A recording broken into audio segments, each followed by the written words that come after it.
Hi there, nice people. It's good to see you back, or for the first time.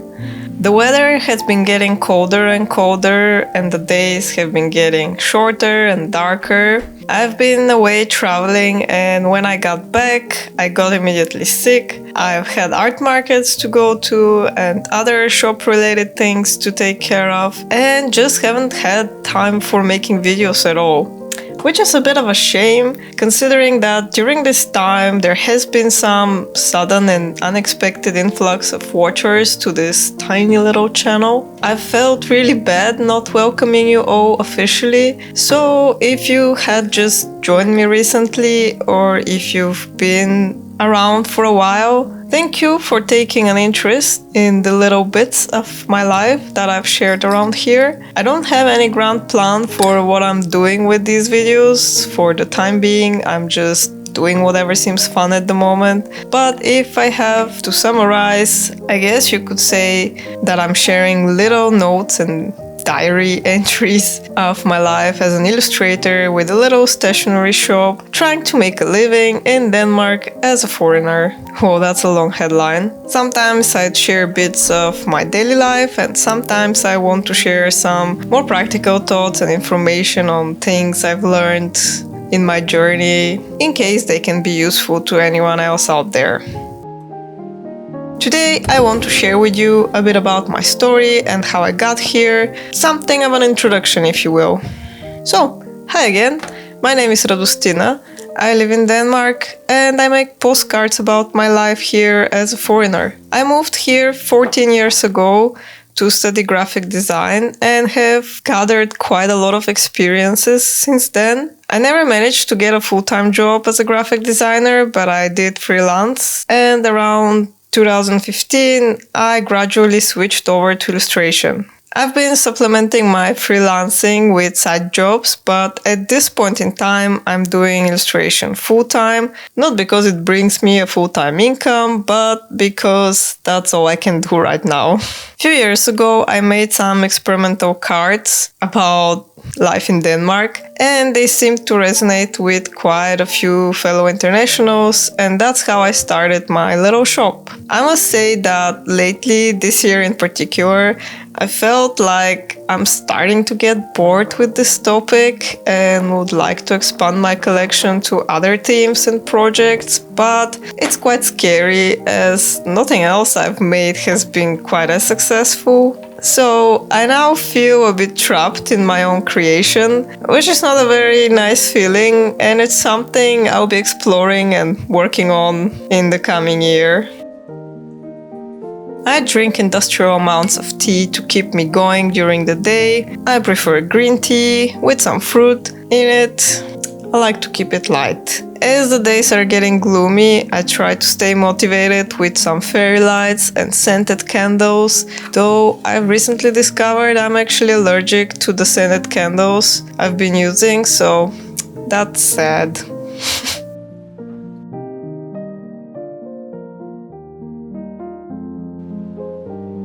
I'm also quite the nature lover, and I feel that nothing is better than roaming in fields, exploring forests and climbing mountains. Unfortunately, I live in a country that not only has no mountains at all, but the nature it does have is quite sparse and tame, which make the roaming nice and safe, but also a bit boring and predictable.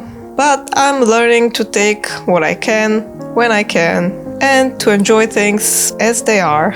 I'm lucky to live close to a relatively naturey area, so I'm out there nearly every day. Well, except for the next 5-6 months, I'm extremely sensitive to the cold and don't fare well in the temperatures below 15-10 degrees Celsius. So in winter, I turn into a bear and hibernate as much as I can possibly afford. I do try to push myself and to invest in warm clothing, but I doubt this will ever change.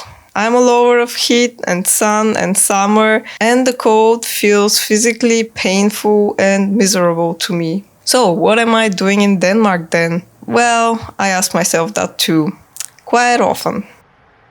And now let me introduce you to my little home studio. Well, it's not really a home studio.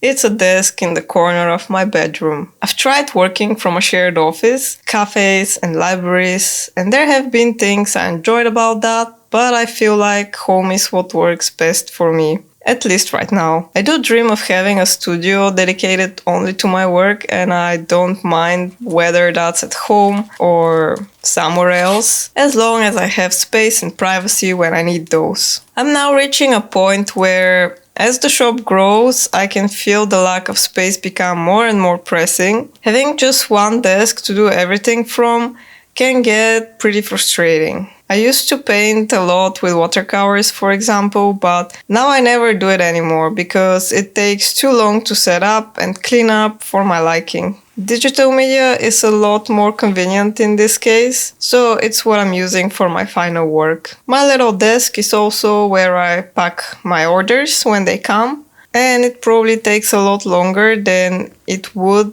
if I had a dedicated space for it, but I guess it's not too bad at the moment since I don't get new orders every day. But if I did, I definitely need to look for something more efficient than this.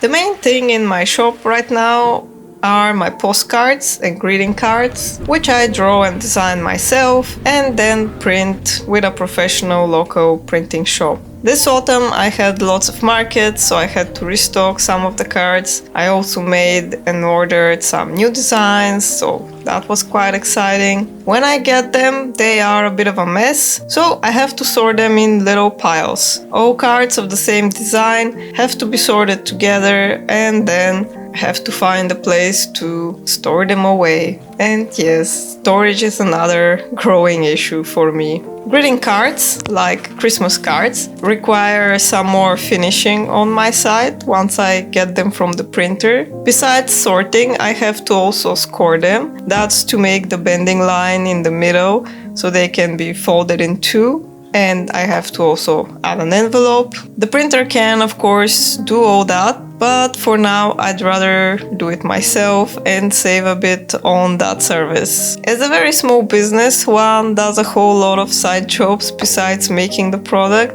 It can be fun and cozy to do all these different little things, but I often leave them for the last moment, like the night before a market, and then it's a lot less fun.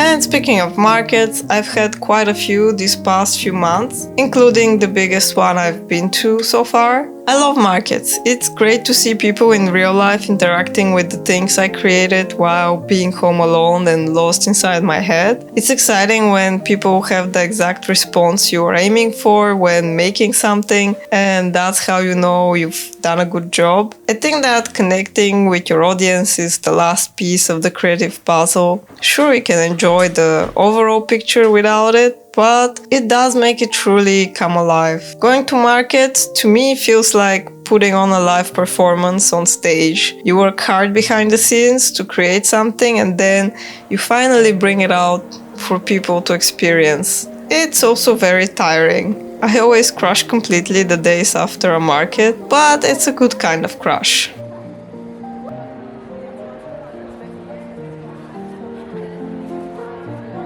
Having a small creative business can be a lot of fun, and it certainly is a huge privilege to be able to even try something like this. I wouldn't be able to get even this far if it wasn't for the help of my boyfriend and parents. However, it is also probably one of the most difficult, uncertain, and unstable paths one can take. Doing all the work by myself, figuring it out alone with no guidance while living in a foreign country without any network, barely speaking the language, and on the most minimal of budgets is the hardest and most exhausting thing I could have chosen for myself in terms of career.